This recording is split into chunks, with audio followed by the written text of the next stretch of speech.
رسول اللہ صلی اللہ علیہ وسلم نے فرمایا جمعہ کے دن اور جمعے کی رات کو کثرت سے مجھ پر درود پڑا کرو، بس جو آدمی مجھ پر ایک دفعہ درود بھیجے گا اللہ اس پر 10 رحمتیں نازل کرے گا۔ ہر بالغ پر جمعہ کے لیے جانا ضروری ہے، اور ہر وہ شخص جس پر جمعہ کے لیے جانا ضروری ہے اس پر غسل ہے، یعنی اس کو لازمی غسل کرنا چاہیے، اللہ یہ کہ کوئی مجبوری ہو۔ تو آپ اپنا اسکیڈول اس طرح بنائیں نا کہ جیسے اگر آپ ہر روز نہاتے ہیں پھر تو کوئی مسئلہ نہیں، لیکن اگر آپ ایک دن چھوڑ کے ایک دن نہاتے ہیں تو آپ پھر اس طرح اسکیڈول کریں کہ جیسے آپ منڈے کو نہائے، پھر وینسڈے کو نہائے، پھر جمعے کو نہائے، پھر آپ سیٹرڈے سنڈے اگر نہیں بھی نہاتے پھر منڈے، تو اس طرح آپ جمعے کو مس نہیں کریں گے۔ یہ نہیں کہ جمعرات کو نہا کے جمعہ کو چھوڑ دیا یا جمعہ چھوڑ کے ہفتے کو نہائے، ایسا نہیں کرنا چاہیے۔ علماء نے غسل کے حکم کے بارے میں اختلاف کیا، بعض تو کہتے ہیں یہ واجب ہے، یعنی فرض کے درجے میں ہے، اور جمہور علماء یہ کہتے ہیں کہ مستحب ہے، پسندیدہ ہے، افضل عمل ہے۔ حدیث میں آتا ہے جس نے جمعے کے دن وضو کیا اس نے اچھا کیا، اور جس نے غسل کیا تو یہ افضل ہے۔ صفائی میں مبالغہ ہوتی نا، ویکلی صفائی آپ کو کرنی ہوتی ہے، یعنی جیسے ناخن وغیرہ کاٹتے ہیں یا پھر اپنے زائد بال وغیرہ اتارتے ہیں، تو یہ سب چیزیں اگر جمعے کے دن ہو تو زیادہ بہتر ہے۔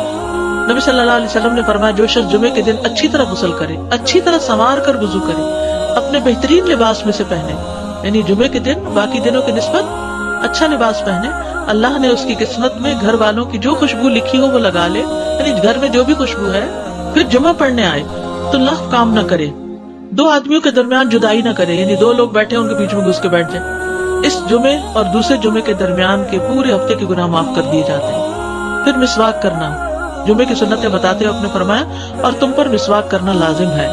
اچھا لباس پہننا، نبی صلی اللہ علیہ وسلم نے فرمایا اگر ممکن ہو تو جمعہ کے لیے اپنے کام کاج کے کپڑوں کے علاوہ 2 کپڑے اور بنا رکھنے میں کیا حرج ہے، اسپیشل ڈریس رکھے جو جمعے کوئی پہن لے۔ خوشبو لگانا، یعنی خوشبو لگائے، حدیث میں آتا ہے چاہے وہ عورت کی خوشبو سے ہو، یعنی آپ کی اپنی نہیں بیوی کی خوشبو پڑی وہی لگا لو، لیکن لگاؤ۔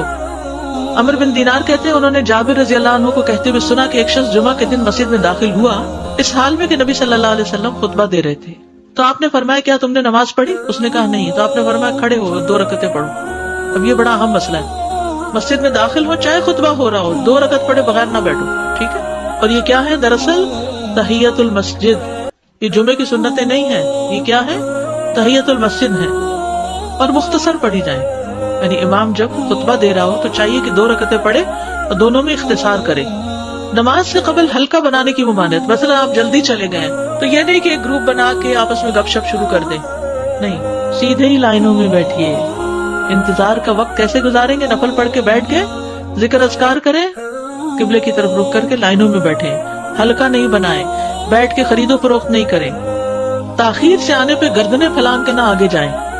رسول اللہ صلی اللہ علیہ وسلم نے فرمایا ٹیک لگا کے مت کھاؤ، یہ عام ایک ادب بتایا۔ مسجد میں کوئی جگہ مقرر نہ کرو کہ یہ میری جگہ ہے، آپ کیوں آج یہاں کھڑی ہوگی، کہ تم اسی میں ہی نماز پڑھو۔ کچھ لوگ ہوتے ہیں نا آ کے مخصوص جگہ ہی پڑھتے ہیں، اگر کوئی اور وہاں ڈسٹرب ہو جاتے ہیں۔ اور جمعہ کے دن لوگوں کی گردنیں نہ پھلانگو، ورنہ اللہ تمہیں قیامت کے دن لوگوں کے لیے پل بنا دے گا، کیونکہ بہت اذیت کی بات ہے نا، بیٹھے لوگ باقاعدہ بعض اوقات کندھوں پہ ہاتھ رکھ کے اس کو تنگ کر اس کو تنگ کر، تو یہ نہیں کرنا چاہیے۔ جب لوگ مسجد آئے تو پہلی صف میں بیٹھے، یہ نہیں پہلی چھوڑ کے آخری میں بیٹھ جائیں اور پھر لوگ ان کی گردنیں پھلانگتے رہیں، دوسروں کے لیے فتنہ بننا، کسی کو اس کی جگہ سے نہ اٹھانا۔ جابر رضی اللہ عنہ نبی صلی اللہ علیہ وسلم سے روایت کرتے ہیں، آپ نے فرمایا تم میں سے کوئی شخص جمعہ کے دن اپنے بھائی کو کھڑا نہ کرے کہ پھر دوسری طرف سے آ کر اس کی جگہ پہ خود بیٹھ جائے، بلکہ جو آئے وہ کہے جگہ کشادہ کرو، ہمارے لیے بھی جگہ بناؤ، یہ کہے۔ خطبہ جمعہ اور اس کے آداب، خطبہ جمعہ کی اہمیت، جب اذان ہو جائے تو کیا کرے انسان؟ مسجد کی طرف دوڑ پڑے۔ تو مسجد میں جماعت تو نہیں ہو رہی ہوگی، پہلے کیا ہو رہا ہوگا؟ خطبہ ہو رہا ہوگا۔ خاموشی سے خطبہ سننا، یعنی بات نہیں کرنی چاہیے، کوئی اہم بات بھی نہیں پوچھنی چاہیے۔ ابن مسعود سے روایت ہے کہ انہوں نے ابی ابن کعب سے قرآن کی کسی آیت کے بارے میں سوال کیا جبکہ اللہ کے نبی خطبہ دے رہے تھے، تو انہوں نے اعراض کیا اور کوئی جواب نہ دیا۔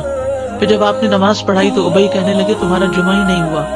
تو ابن مسعود نے رسول اللہ صلی اللہ علیہ وسلم سے پوچھا تو آپ نے فرمایا ابی نے سچ کہا، کوئی بات کرنے کی اجازت نہیں، یہ کہنے کی بھی کہ چپ ہو جاؤ یہ بھی اجازت نہیں۔ عبداللہ بن مسعود کہتے کہ جب امام جمعہ کے لیے آ گیا پھر تمہارا اپنے ساتھی سے یہ کہنا کہ خاموش رہو لغویت کے لیے کافی ہے، یہ بھی لغو بات ہے۔ کوئی لغو حرکت نہ کرنا، کنکریوں سے نہ کھیلنا، فون سے نہیں کھیلنا، میسجز چیک نہیں کرنا، انگلیوں میں انگلیاں ڈال کے پٹاخے نہیں بجانا، گوٹ مار کے نہیں بیٹھنا۔ گوٹ مار کے کیسے بیٹھتے ہیں؟ گھٹنے اوپر کر کے اور یوں ایسے گھٹنوں کے گرد ہاتھ ڈال کے، کئی دفعہ ایسے نظر آتا ہے کہ خطبے میں لوگ اس طرح بیٹھے ہوتے ہیں کیونکہ پتہ نہیں ہے، یعنی آپ چوکڑی مار سکتے ہیں. آپ سب سے افضل پوزیشن تو یہ ہے کہ جیسے نماز کے اتحیات میں بیٹھتے ہیں، لیکن کچھ لوگ اس طرح بیٹھ نہیں سکتے، چلو کرسی میں بیٹھے. اگر کرسی نہیں ہے، نیچے بیٹھے ہیں تو چوکڑی مار کے بیٹھے ہوئے، ٹانگیں اس طرح پیٹ کے ساتھ لگا کے گھٹنوں پہ ہاتھ کو بل دے کے اس طرح نہیں بیٹھے. فرض کے بعد 2 رکعت پڑھنا.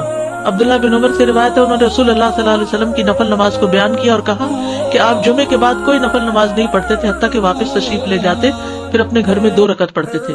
اب جو لوگ گھر نہیں جاتے تو پھر وہیں پر وہ پڑھ لیتے ہیں، ورنہ آپ صلی اللہ علیہ وسلم اپنی سنتیں وغیرہ گھر میں پڑھتے تھے.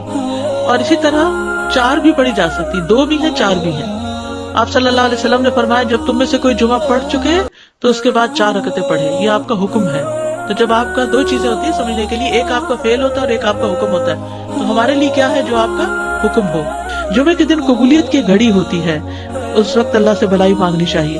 رسول اللہ صلی اللہ علیہ وسلم نے فرمایا جمعے کے دن میں ایک گھڑی ایسی ہے کہ کوئی مسلمان اللہ سے کسی خیر کا سوال کرتے ہوئے اس کی موافقت نہیں کرتا مگر اللہ اسے وہی خیر عطا کر دیتا ہے.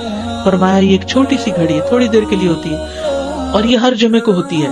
ٹھیک ہے، اور خصوصاً نماز میں بھی اگر کوئی دعا کر رہا ہوتا ہے نا انسان تو وہ بھی قبول ہو جاتی ہے. نماز میں دعا کہاں ہوتی ہے؟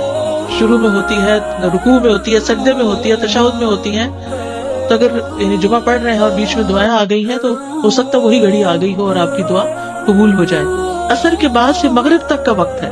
انس بن مالک سے روایت ہے کہ نبی صلی اللہ علیہ وسلم نے فرمایا جمعہ کے دن اس گھڑی کو جس میں دعا کی قبولیت کی امید کی جاتی ہے عصر سے لے کر سورج ڈوبنے تک کے درمیان تلاش کرو، اور دن کی آخری گھڑی ہے. تو اللہ سبحانہ و تعالی ہمیں اس دن کی برکتوں سے فائدہ اٹھانے کی توفیق عطا فرمائے.